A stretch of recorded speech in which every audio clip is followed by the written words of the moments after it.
السلام علیکم ورحمۃ اللہ وبرکاتہ. ناظرین کرام، میں محمد شام صاحب کا بھائی آج جدہ میں ہوں. آج ہمارے مشہور اسکالر الیاس شرف الدین صاحب کے ساتھ موجود ہوں. ٹی وی ڈیبیٹر ہے ماشاءاللہ، جیو پولیٹکس پہ کام کرتے ہیں. اللہ کے کرم سے میں جدہ میں ہوں. آج میں چاہتا ہوں کہ بھائی آپ سے کچھ سنوں، کچھ سیکھوں اور آپ لوگوں تک پہنچاؤں. ہمیشہ جو میری فکر رہتی ہے امت کو ایک کرنے کی، سارے مسلمانوں کی فکر ہے، سارے ہندوستانیوں کی فکر ہے کہ بھائی ہم مسلمان ایک ہو جائیں. تو ایک ہونے کے لیے پلیٹ فارمز بتاتے رہتے ہیں علماء کرام، ایک ہو جائیں، مسلکی جھگڑے ختم کریں، فرقے کے جھگڑے ختم کریں، ایک ہو جائیں. تو ایک کس بنا پر ہوں گے کوئی عالم نہیں بتاتا فارمولا. تو میں آج الیاس بھائی سے جاننا چاہتا ہوں کہ بھائی فارمولا کیا ہے، تھوڑا سا ہم کو بتائیں تاکہ ہم، میری فکر ہمیشہ کسی سے دشمنی نہیں ہے، مسلکوں سے، انسانوں سے کسی سے دشمنی نہیں ہے ہماری. مسئلہ کیا ہے، توحید پہ اگر آ گئے تو عقائد پہ غلطیوں پہ دشمنی ہو سکتی ہے، نفرت ہو سکتی ہے کہ بھائی غلط عقیدے پہ چل رہے ہیں کر کے. وہ نفرت صرف اللہ کے لیے، کیونکہ اللہ تعالیٰ نہیں پسند کرتے تو ہم بھی نہیں پسند کرتے، تو اس کو نفرت نہیں کہہ سکتے. تو لہذا میں آیا ہوں تھوڑی دیر کے لیے آپ لوگوں کو یہ بتا سکوں کہ بھائی ہم کسی کے دشمن نہیں ہیں. ہم چاہتے ہیں کہ بھائی امت ایک ہو جائے. سب کی فکر ہے آپ لوگوں کی، میری بھی یہی فکر ہے. میں چاہتا ہوں الیاس بھائی سے کہ بھائی کس بنا پر ہم ایک ہو سکتے ہیں. الیاس بھائی، ہم بڑے بڑے دانشوروں سے سنتے رہتے ہیں ایک ہو جائیں کر کے، تو اس کا فارمولا کیا ہے آپ تھوڑا سا بتا دیں. جزاکم اللہ خیر. السلام علیکم ورحمۃ اللہ. الحمدللہ والصلاۃ والسلام علی رسول اللہ وعلی آلہ وصحبہ اجمعین. شمس بھائی ماشاءاللہ میرے مدیر، میرے ہمدرد اور میرے بہت بڑے دعوت کے کام کے سپورٹر، اللہ جزائے خیر دے. ماشاءاللہ آئے ہیں جدہ میں اور بڑی خوشی ہوئی میرے گھر پہ تشریف لائے. اللہ برکت عافیت دے شمس بھائی کو اور آپ سب کو. بھائیو، یونٹی، ایکتا، اتحاد بڑا پیارا لفظ ہے، اور اللہ فرماتے ہیں کہ تم آپس میں تفرقہ، ٹکڑے ٹکڑے مت ہو جاؤ، ورنہ تمہارا جو رواب ہے غیروں پر وہ اکھڑ جائے گا. اتحاد سے رہو. اور اس کے لیے ہر طبقے کے، ہر بیک گراؤنڈ کے، ہر مسلک اور منہج کے لوگ کوشش کرتے ہیں اور بولتے بھی ہیں. اتحاد کا گولڈن رول کیا ہو سکتا تاکہ حنفی، مالکی، شافعی، حنبلی، اہل حدیث، سلفی، بریلوی، دیوبندی، رافضی سب ایک ہو جائیں، نیک ہو جائیں. اس کا کیا گولڈن رول ہو سکتا؟ تو سمپل سا رول ہے بھائی، لا الہ الا اللہ محمد رسول اللہ کو سنیں، سمجھے اچھے سے قرآن حدیث کے ذریعے، اللہ اس کے نبی کے احکام کے ذریعے، اور مان لے دل اور دماغ اور زبان سے اور عمل کرے. بس اتنا ہی. لا الہ الا اللہ، نہیں ہے کوئی معبود، الہ رب نہیں، خالق مالک پالنہار نہیں، عبادت کے لائق نہیں کوئی، صرف ایک اللہ. آدم علیہ السلام سے لے کے محمد صلی اللہ علیہ وسلم تک 1.25 انبیاء اسی کی دعوت دیے، اور جو نبی کی دعوت کو مان لیا، صحابہ، اہل بیت رضوان اللہ تعالی اجمعین، کامیاب ہو گئے.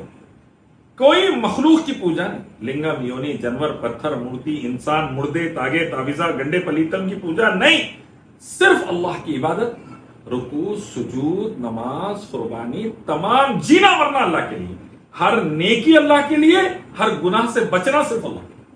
اور نبی صلی اللہ علیہ وسلم کی زبان سے اللہ بڑا پیارے انداز میں فرماتے ہیں قرآن مجید میں، قل ان صلاتی و نسکی و محیایا و مماتی للہ رب العالمین.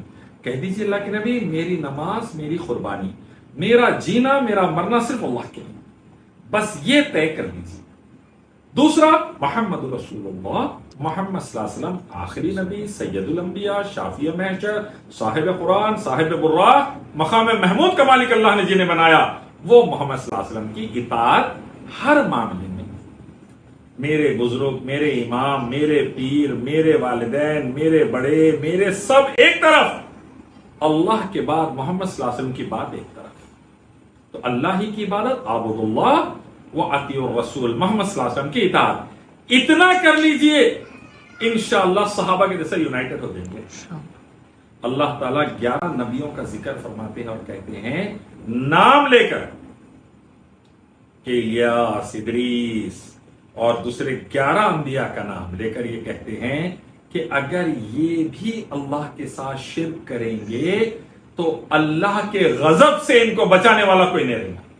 لئن اشرکت لیحبطن عملک، آپ صلی اللہ علیہ وسلم کو بھی آیت دی گئی تھی.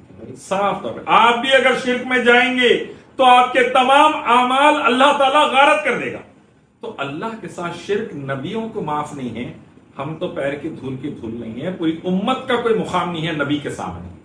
توحید پہ کمپرومائز نہیں کرنا چاہیے. نہیں، بس اتنا سمجھ جائیے توحید پر 0.00001% کمپرومائز نہیں ہو سکتا. ایک بول دیے یہ میرے والد ہے, کہیں دور بھی وہ پڑوسی میرے والد ہے, کوئی بولیں گا نہیں بولتا, مر گئے تو نہیں بولتا. ابا بڑے ابا ہے, انہوں دور بھی کوئی نہ کوئی ایک چھوٹے ابا بھی ہے بلکہ کوئی بولتا نہیں بولتا. ویسے رب الہ خالق مالک پالنہار قادر مجیب ستیر قہار جبار مالک صرف اللہ, اسی کی مالک اور کسی کی. اور اطاعت محمد صلی اللہ علیہ وسلم 55 بار اللہ فرمائے قرآن میں وَمَن يُطِعِ اللَّهَ وَالرَّسُولَ فَقَدْ فَازَ, اطاعت کرو اللہ اس کے رسول کی کامیاب ہو جاؤ. ان الشرک لظلم عظیم, شرک اللہ کے ساتھ بدترین ظلم. فقد حرم اللہ الجنہ وللہ, ایک جگہ اللہ جنت حرام کر دے گا سدا کے لیے. تو شرک سے بچ جائیے, بدعات سے بچ جائیے. اللہ کی عبادت نبی کی اطاعت پر آ کے سب سے پہلے اللہ کے رسول اللہ کو مان لیجئے, سمجھ جائیے, عمل کریے, اقرار کیجئے, ڈٹ جائیے. انشاءاللہ اتحاد بھی آئے گا, اتفاق بھی آئے گا, یونیٹی بھی آئے گی, مسجدیں ایک ہو جائے گی, مدرسے ایک ہو جائیں گے, دل ایک ہو جائیں گے, آرگنائزیشن ایک ہو جائیں گی, جماعتیں ایک ہو جائیں گی, مسلک ایک ہو جائیں گے, منہج ایک ہو جائیں گے, مذہب ایک ہو جائیں گے, 200 کروڑ امت ایک ہو جائیں گی, پوری دنیا پہ اللہ غلبہ دے دیں گے. جزاکم اللہ خیر.